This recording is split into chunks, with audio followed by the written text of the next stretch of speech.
Sir जय Hind. Brigadier Sharadendu sir, जय हिंद। बहुत बहुत शुक्रिया समय देने के लिए। Thank you sir. जय हिंद राजेश, कहिए कैसे हैं आप?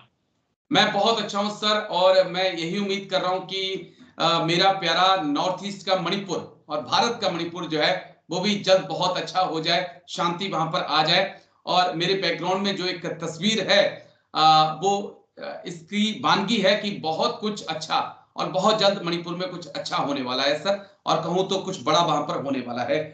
एक बड़ी अहम मुलाकात हुई है सर। अजय कुमार भल्ला जो कि अब नए गवर्नर मणिपुर के हैं, सर की तरफ से lieutenant general Ramchandra Tiwari GOC in C eastern command और lieutenant general Abhijit S Pendharkar GOC spear corps को बुलाया गया। उनके साथ दूसरे आला अधिकारी मौजूद थे, असम राइफल के टॉप अधिकारी मौजूद थे, जिन्होंने माननीय गवर्नर सर से मुलाकात की है वहां पर पहुंचकर। अभी तक हम देख रहे थे सर कि मणिपुर में सीएपीएफ का ज्यादा रोल था, वो फ्रंट फुट पे थे, आर्मी हेल्प कर रही थी। लेकिन क्या अब आर्मी को एक फ्रंट फुट पे खेलने की इजाजत मिल सकती है कि कुकी, माइते और नगा के पास जो भी वेपन्स हैं जो खुलेआम लेकर वो घूम रहे हैं, उनके ऊपर अब आपको कंट्रोल करना है? देखिए राजेश जी, ये जो मणिपुर के सिचुएशन है पिछले मई 2023 से जिस तरीके से मणिपुर चल रहा है, ये जी पूरे चिंता का विषय बना हुआ भारतवर्ष के लिए। कहीं ना कहीं हम इसको इस हालत में नहीं छोड़ सकते हैं। और जब से देखिए अजय कुमार भल्ला जी गवर्नर बने, उन्होंने ये पहला स्टेप लिया है कि आर्मी कमांडर ईस्टर्न कमांड को और जीओसी 3 कोर को बुलाया है बातचीत करने के लिए कि किस तरीके से इस सिचुएशन से निपटा जाए। और मेरा मानना है कहीं ना कहीं यूनिफाइड कमांड को रिवैम्प करने की जरूरत पड़ी होगी। और जब हम यूनिफाइड कमांड की बात करते हैं तो इसमें आर्मी, असम राइफल, कैपएफ के तमाम और मणिपुर पुलिस सारे लोग शामिल होते हैं। और इसकी कमांड किसके हाथ में दी जाएगी, गवर्नर ने इसके बारे में हमारे समझ से पूरी डिटेल में बात की होगी। जब हम यूनिफाइड कमांड की बात करते हैं तो इसमें बिग ब्रदर जो सबसे बड़ी फौज जो है, कंट्रीब्यूटर है, वो आर्मी होता है और लिहाजा आर्मी के कंट्रोल में ये ऑपरेशन चलेगा। अब ये इसकी क्या मॉड्यूलरिटीज हो सकती है, किस तरीके से होगा, तो इन सारी मुद्दों पे मेरा मानना है कि बातचीत हुई होगी। और जहां तक लेफ्टिनेंट जनरल पेंडारकर का सवाल है, ये बहुत ही काबिल ऑफिसर हैं। इनके साथ मैंने फौज में पहले भी नौकरी की हुई है। मैं जब सीओ था तो ये बीएम होते थे इन्फेंट्री ब्रिगेड के, तो बड़ा जी मेरा अच्छा एसोसिएशन रहा है, मैं जानता हूं उनको पर्सनली। तो एक काबिल अफसर, एक नए तरीके की शुरुआत की तरफ इशारा है। और मेरा मानना है कि कहीं ना कहीं अजय कुमार भल्ला ने भी बहुत ही संजीदगी के साथ इस इश्यू को टैकल करने जा रहे हैं। और आगे आने वाले दिनों में जरूर एक सोल्यूशन निकलेगा। लेकिन ये सोल्यूशन निकलेगा राजेश जी कैसे, जी बहुत ही पेचीदा मुद्दा है कुकीज और मेथीज के बीच में। देख, इतनी बड़ी खाई हो चुकी है, इसको कैसे पाटा जाएगा। अब मैं मानता हूं कि कुकीज और मेथीज के अलावा आपको इसमें नागाज को भी शामिल करना पड़ेगा। बिल्कुल ठीक सर, है, एग्री। इन तीनों कम्युनिटी को जब आप शामिल करेंगे, और कहीं ना कहीं आपको म्यांमार से जो सपोर्ट आ रहा है उसको रोकना पड़ेगा, जिस तरीके की पॉपी का जो स्मगलिंग होता है उसको कंट्रोल करना पड़ेगा, कई तरीके के हफ्ता कलेक्शन होते हैं उसको कंट्रोल करना पड़ेगा, टैक्स कलेक्शन होती है, एक तरीके का पैरेलल गवर्नमेंट जो लोगों ने चला रखा है, जिस तरीके से लूट मचाई थी, जिस तरीके से एक दूसरे के खून के प्यासे हो रखे थे कुकीज और मेथी, इन सारी चीजों को आपको पाटना पड़ेगा। जी देखिए तरीका क्या है इसको पाटने का, आपको एक कहीं ना कहीं एक तरीके का सौहार्द वाला वातावरण बनाना पड़ेगा। बिल्कुल कौन है पॉलिटिकल ऑर्गेनाइजेशन, कौन है जो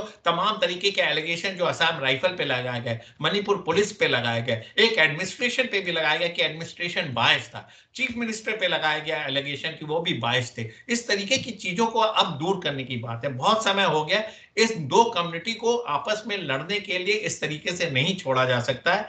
तमाम लोगों की जाने गई है, कितने तरीके की त्रासदी हुई है। तो अब बिल्कुल ये सर। इसका सलूशन आपको निकालना पड़ेगा सौहार्द से। आपको ऐसे टीम का गठन करना पड़ेगा जो मोहल्ले में आप ऑपरेट कर सके, छोटे छोटे विलेजेस में ऑपरेट कर सके। आइसोलेशन वाले मोड में आप मत जाइए कि कुकीज को अलग कर दिया, मेथीज को अलग कर दिया, नागास को अलग कर दिया, नहीं।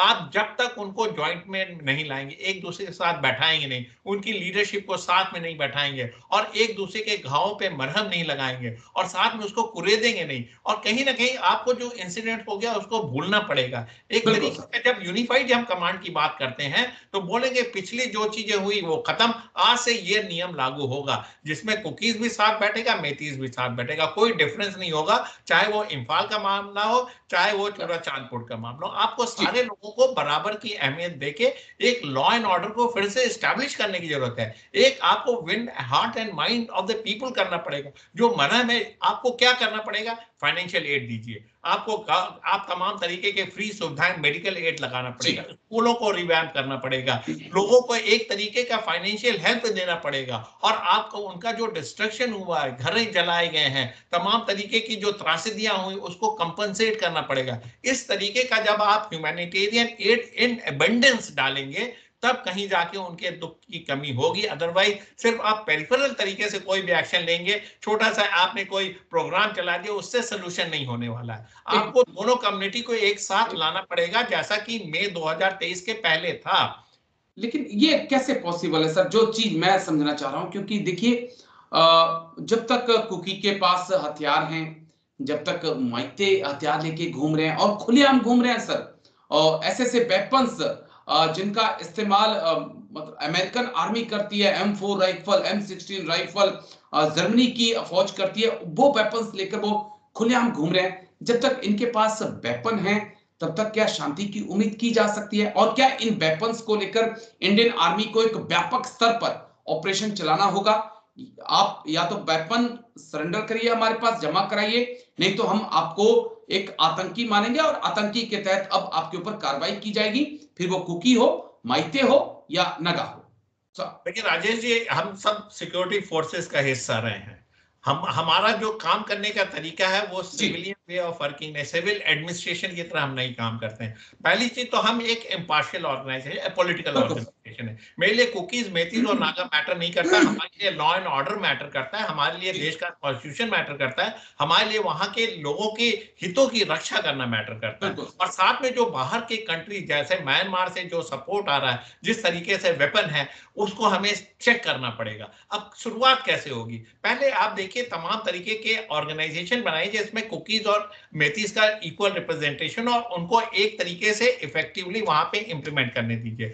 आम जनता वहां की वो हथियार नहीं उठा के चल रही है, लेकिन सफर आम जनता कर रही है। तो पहला स्टेप ये होना चाहिए कि आप आम जनता के लिए काम करेंगे, 108 वाली टीम बनाइए और तमाम तरीके की एड्स दीजिए, स्कूल चलाइए, फाइनेंशियल एड दीजिए, खाने की सुविधाएं दीजिए, मेडिकल दीजिए, उनके तमाम तरीके के रिहैबिलिटेशन प्रोग्राम बड़े मैसिव स्टेट पे चलाइए जिससे कि आम मानस जो है उसको सुविधाएं मिले। उसमें आप कंजूसी करने की स्टेट में नहीं हुई। सेकंड एस्पेक्ट आता है लॉ एंड ऑर्डर, कैसे आप ठीक करेंगे। लॉ एंड ऑर्डर के लिए जो मिलिटेंट हथियार लेके घूम रहे हैं, मेथीज हैं, कुकीज हैं, नागाज हैं, उनको एप्रहेंड करिए, उनके लिए ऑपरेशन चलाइए, उनको पकड़िए, उनको मारिए मत, उनको एप्रहेंड करके उनको सरेंडर कराने की कोशिश करिए, क्योंकि ये आपके लोग हैं, किसी कारणवश उन्होंने इस तरीके के हथियार उठा रखा। लेकिन अगर वो वायलेंट होते तो आपको उसकी जवाब देना पड़ेगा। तो लॉ एंड ऑर्डर की सिचुएशन को आपको वापस लाना पड़ेगा। फिर आपको कहीं ना कहीं आपको रिहैबिलिटेशन की तरफ जाना पड़ेगा, तमाम तरीके का एक इंफॉर्मेशन वॉरफेयर टाइप आपको चलाना पड़ेगा, जिसमें कि जो जो सरकारी सुविधाएं लोगों के लिए उपलब्ध हो रही उसकी जानकारी दे और साथ में वो मुहैया कराएं, सिर्फ पेपर पे वो चीज ना रह जाए। तो आर्मी अपना इस तरीके का वाइड रेंज में ऑपरेशन जब करेगी, जिसमें सिविल एडमिनिस्ट्रेशन भी जुड़ेगा, मेडिकल अथॉरिटी भी जुड़ेंगे, फाइनेंशियल चीजें भी आएंगी, सेंट्रल गवर्नमेंट की एड भी आएगी, और एक तरीके का विन विन सिचुएशन सबके लिए आप क्रिएट करेंगे, तभी आप इस चीज को ठीक कर सकते हैं। आप पार्टीजन मत हो, तमाम तरीके के र्यूमर आएंगे, तमाम तरीके के इंसिडेंसेस होंगे, ये एक दिन में नहीं घाव भरने वाला है राजेश जी, इसके लिए बहुत एफर्ट करना पड़ेगा। और आपको बिल्कुल पेशेंटली, आपको इसमें कुछ सफरिंग हो सकती है, कुछ सेटबैक हो सकते हैं, लेकिन आप एक लॉन्ग टर्म प्लान बनाइए किस तरीके से आप जा सकते हैं। तमाम तरीके की हमने इंसर्जेंसी देखी, तमाम तरीके की सिचुएशन से हम बाहर निकले, चाहे वो पंजाब है, JNK है, चाहे डोडा का इलाका रहा है या वैली का इलाका रहा है, जब हम उन सिचुएशन से निकल के आए हैं तो ये तो हमारे देश की दो कम्युनिटी मणिपुर में लड़ रहे हैं, उनको हम उनके ऊपर नरम लगा सकते हैं, उनके लिए एड दे सकते हैं, उनकी हम मदद कर सकते हैं, उनको हम तमाम तरीके की सुविधाएं दे सकते हैं। तो एक पास को भूलने की जरूरत है, एक नैरेटिव चलाइए, एक इंफॉर्मेशन दीजिए लोगों को, इसके तहत काम होगा, ऐसा मेरा मानना। और मेरा पूरा फर्म बिलीव है अजय कुमार भल्ला जो गवर्नर है और साथ में आर्मी कमांडर और जो कोर कमांडर हैं, इन सारी चीजों पे बात की। और जरूरत क्या है, आपको रिवैम्प करना है। असम बटालियन जो अगर परफॉर्म नहीं कर, उनको चेंज करने की जरूरत है। यूनिट को मूव करिए, जो एडमिनिस्ट्रेटर जो नहीं परफॉर्म कर पाए, जो डिस्ट्रिक्ट मजिस्ट्रेट, जो पुलिस के आईजी हैं, उनको चेंज करिए, रीशफल करिए, आर्मी की नई कमांड आई, नई तरीके की सोच आई। इन सारी चीजों से बहुत फर्क पड़ेगा। आपको धीरे धीरे स्टेप बाय स्टेप काम करना पड़ेगा। तो शुरुआत मदद से करिए, एड से करिए, फाइनेंशियल एड से करिए, और धीरे धीरे लॉ एंड ऑर्डर की तरफ बढ़िए और लोगों को अप्रहेंड करिए। जो हथियार हैं, जिस भी तरीके का वायलेंस हो रहा है, उसको आप रोके। इसके लिए फौज सक्षम है, असम राइफल सक्षम है, मणिपुर पुलिस सक्षम है। एक लीडरशिप, एक गाइडेंस की जरूरत है, जो मेरा मानना है कि आज डेट में ये प्रोवाइड होता हुआ दिख रहा है। ठीक है, बस एक आखिरी पॉइंट जो मैं समझना चाहूंगा आपसे कि अगर मैं कुकी को देखूं, माइते को देखूं या नगास को मणिपुर में देखूं, तीनों ही कम्युनिटी में मुझे बहुत सारे वेटरन्स नजर आते हैं जिन्होंने भारतीय सेना के अंदर सेवाएं दी हैं, असम राइफल में सेवाएं दी हैं, सीआरपीएफ, बीएसएफ में सेवाएं दी हैं, और कई अधिकारी हैं, कई जेसीओ रैंक से रिटायर्ड हुए, और तीनों ही कम्युनिटी में हैं सर। क्या ये एक अहम रोल प्ले कर सकते हैं? इन लोगों को टच में लाना होगा, इन लोगों को रीऑर्गेनाइज करना होगा कि, और इनको जिम्मेदारियां देनी होंगी अब कि आप इन चीजों को समझाइए लोगों को। क्या एक रोल की उपेक्षा, एक उम्मीद हम इन लोगों से कर सकते हैं सर? क्योंकि अब ये सिविल सोसाइटी में घुल मिल गए हैं, ये ज्यादा अच्छे तरीके से चीजों को समझ सकते हैं और समझा सकते हैं। राजेश जी, ये बहुत अहम बात आपने की है। जो मैं बोल रहा था कि आप जो गांव और विलेज और मोहल्ले की जो मैं बात करता, कमेटी जिसमें आपने बोला मेथीज, कुकीज, नागा शामिल हो, उसमें कौन से लोग होंगे? वो लोग होंगे जिनकी समाज में पकड़ है, वो लोग जिनका एक पॉलिटिकल स्टेचर रहा है। ये नहीं कि मेथीज का साइड लेने वाले या कुकीज का साइड। अगर आप इस तरीके के पार्टीशन व्यू के साथ कर्म करेंगे तो फिर फ्लेयर अप होगा। आप ऐसे लोग को लेइए जिसमें एक्स सर्विस में शामिल हैं, कुछ एडमिनिस्ट्रेशन के भी लोग हो सकते हैं, मेडिकल के लोग हो सकते हैं, रिलीजियस टीचर हो सकते हैं, तमाम तरीके के हैं। और जो एक मेथीज को हिंदू और कुकीज को आप क्रिश्चियनिटी के दायरे में ना देखें, नागास को अलग तरीके से ना देखें, एक कम्युनिटी मणिपुर के रेसिडेंट के तरीके से देखें, और हिल ट्रूप के तरीके से ना देखें, इम्फाल की वैली को अलग तरीके से ना देखें। इस तरीके का जब आप एक सामूहिक विचारधारा रखेंगे और सबका रिप्रेजेंटेशन होगा जो अपोलिटिकल होगा, और ग्राउंड पे आपकी ये जस्टिफिकेशन दिखना चाहिए। ऐसा ना हो कि तमाम तरीके के एलिगेशन देखिए मणिपुर में लगे थे कि मेथीज को अलग तरीके का प्रोटेक्शन मिल रहा है, या कुकीज पूरे वायलेंट हो रखे हैं, हथियार का जवाब वो गोली चला के देते हैं। तो इस तरीके के एलिगेशन ना लगाए, समय निकल गया, अब मरहम लगाने की जरूरत है। शक से अगर आप देखेंगे तो ये समस्या नहीं समाधान होगा। आप, और मैंने एक चीज बोल दी, एक्सक्लूसिव मत बनिए, कुकीज अलग, मेथीज अलग नहीं, इससे सिचुएशन बिगड़ेगी। आप सबको मिलाइए, और एक बहुत ही टीडियस एफर्ट है, और इसको सही रूप से कौन कर सकता है? आर्मी कर सकती है। और सिविल एडमिनिस्ट्रेशन की जब हम बात करते हैं तो उसमें एक्स सर्विसमैन, मेडिकल के लोग, प्रीस्ट हैं, रिलीजियस टीचर हैं, और तमाम ऐसे इन्फ्लुएंशियल लोग जिनकी समाज में पैठ है। अगर इनके तहत आप काम करेंगे तो जरूर सक्सेस होंगे। तमाम तरीके के एग्जाम्पल है राजेश जी। मैं तो कॉन्फिडेंट हूं, अगर आपके एफर्ट में सिंसियरिटी है तो जनता, चाहे वो कुकीज हो, मेथीज हो, नागा हो, वो इस चीज को समझता है। आपको उनको एड्रेस करना पड़ेगा, मिलना पड़ेगा, बैठना पड़ेगा, और एक दिन में सोल्यूशन की उम्मीद मत करिए। महीनों लग सकते, हो सकता है साल लग जाए इसमें, लेकिन एक प्रयास करना होगा, और वो भी सच्चे दिल से। लेकिन आप आए और इतनी बारीकी से आपने तमाम बातें रखी सर, थैंक यू। जय हिंद सर, थैंक यू सर। जय हिंद राजेश जी। आई होप मैंने आपके प्रश्नों का सही उत्तर दिया, और आपके दर्शक इन चीजों को लागू करें और पसंद करें। बिल्कुल सर, शुक्रिया सर, दिल से, थैंक यू सर, जय हिंद सर।